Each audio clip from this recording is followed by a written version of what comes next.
అందరికీ నమస్కారం అండి. మా ఇంటి పూజకి స్వాగతం. ఈరోజు వీడియో చూస్తున్నారంటే తెలియని వారి గురించే, ఖచ్చితంగా రేపటి గురించే మీకు ఈ వీడియో అయితే కంటపడుతుంది. సో చాలామంది తెలియని వారు ఉంటారు. ప్రతి నెల మనకు ఒక ఏకాదశి వస్తుంది. ఒక్కొక్క ఏకాదశికి ఒక్కొక్క ప్రాముఖ్యత ఉంటుందండి. అంటే చాలామందికి తెలియదు కదా. సో రేపు కూడా ఏకాదశే. సర్వేష కట్టెకుల ఏకాదశి అన్నట్టు. సర్వేష కట్టెకుల ఏకాదశి రేపు. ఈ ఏకాదశికి కూడా ఒక ప్రాముఖ్యత ఉంది. అంటే చాలామంది తెలియని వారు ఉంటారు కదా. సర్వేషం అంటే అసలు ఏంటి, అసలు ఏకాదశి అంటే ఏంటి, ఏం చేస్తారు అనేది తెలుసుకుందాం. సర్వేషం ఏకాదశి అనేది హిందూ సనాతన ధర్మంలో మహావిష్ణువును ఆరాధించడానికి అత్యంత పవిత్రమైన రోజు. అందుకే ఏకాదశి అంటారు. ఈ వ్రతాన్ని భక్తి శ్రద్ధలతో ఆరాధించడం వల్ల సమస్త పాపాలు తొలగిపోతాయని, సమస్త కోరికలు నెరవేరుతాయని మరియు మోక్ష ప్రాప్తి కలుగుతుందని అసలు మన రేపు ఏకాదశి ప్రాముఖ్యత ఏంటి, మరి అసలు ఏం చేయాలి అనేది తెలుసుకుందాం. సర్వేషం ఏకాదశి ప్రాముఖ్యత ఏంటో ఇప్పుడు చూసేద్దాం.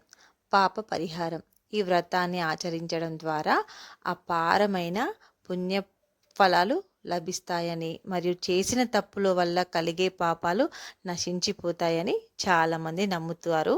లక్ష్మీనారాయణల కృప అంటే విష్ణుమూర్తితో పాటు లక్ష్మీదేవిని పూజించడం వల్ల ఇంట్లో సౌభాగ్యం, ఐశ్వర్యం వెల్లువిరుస్తాయని చాలామంది నమ్ముతారు. ఈరోజు ఏం చేస్తారు మరి అంటే, ఏకాదశి అంటే ఆ రోజు ఏం చేస్తారు, అసలు పూజా విధానం ఏంటి తెలియని వారు కూడా చాలామంది ఉంటారు కదండి.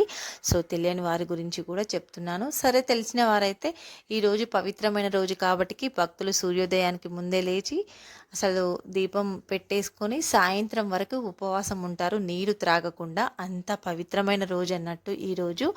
ఇంకా వాళ్ళకి తెలిసే ఉంటాయి చాలా నియమాలు. ఇంకా ముందు ముందు ప్రతి ఒక్క ఏకాదశికి ఎలాంటి ప్రత్యేకత ఉందో నేనైతే వివరిస్తానండి. రేపైతే ఇంకా ఏమీ తెలియని వారైతే కొద్దిగా పొద్దున్నే లేచి, సూర్యోదయానికి ముందే లేచి మనమైతే దేవుని దగ్గర దీపం పెట్టేసుకొని ఒక వీలైతే ఒక 12 గంటల వరకైనా కనీసము ఏమీ తినకుండా ఉండండి చాలు. అలాగే దైవాన్ని స్మరించుకోవడము, ఎక్కువ నీచు పదార్థాలు అలాంటివైతే, మాంసాహారము అలాంటివైతే అస్సలు ఈరోజు తినకూడదండి. అంత పవిత్రమైన రోజు అన్నట్టు ఈరోజు.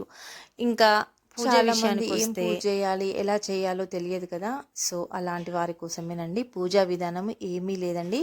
లక్ష్మీనారాయణల ఫోటోను లేదా ఫోటోని శుభ్రం చేసి మంచిగా తూర్చుకొని గంధం కుంకుమలతో అలంకరించి, పువ్వులతో అలంకరించి, నైవేద్యాలతో పూజించి విష్ణు సహస్రనామాన్ని పఠించడం చాలా మంచిదండి. ఈరోజు అంత పవిత్రమైన రోజు అన్నట్టు. చాలా అంటే చాలా మంది ఈ రోజునైతే ఉపవాసం ఉంటారు. అలాగే మనం ఈ పూజ చేయడం వల్ల మనం కోరుకున్న కోరికలు కూడా తీరుతాయండి. నిజంగా చెప్తున్నాను. చాలా భక్తి శ్రద్ధలతో మనమైతే పూజ గనక చేసామనుకోండి, అనుకున్నది అవుతుంది. పూజ ఎవరికి చేసుకోవాలి మరి అని అనుకుంటున్నారా? పూజ లక్ష్మీనారాయణల ఫోటో లేదా విగ్రహం అయితే ఉంటుంది కదండి, ఫోటో ఉన్నా చాలు. సో ఆ విగ్రహానికి లేదా ఫోటోకి మనమైతే శుభ్రం చేసుకొని గంధం కుంకుమలతో అలంకరించి, పూలు అలంకరించి, నైవేద్యాలతో పూజించి, మనం ఏ ప్రసాదం అయితే నైవేద్యంగా పెడుతున్నామో పెట్టి విష్ణు సహస్రనామాలను పఠించడం ఈరోజు చాలా మంచిదండి. చాలామంది విష్ణు సహస్రనామాలను పఠిస్తారు ఈరోజైతే. అంత పవిత్రమైన రోజు. అలా చెయ్యని వారైతే దైవాన్ని స్మరించుకోండి, ఏమీ లేదండి.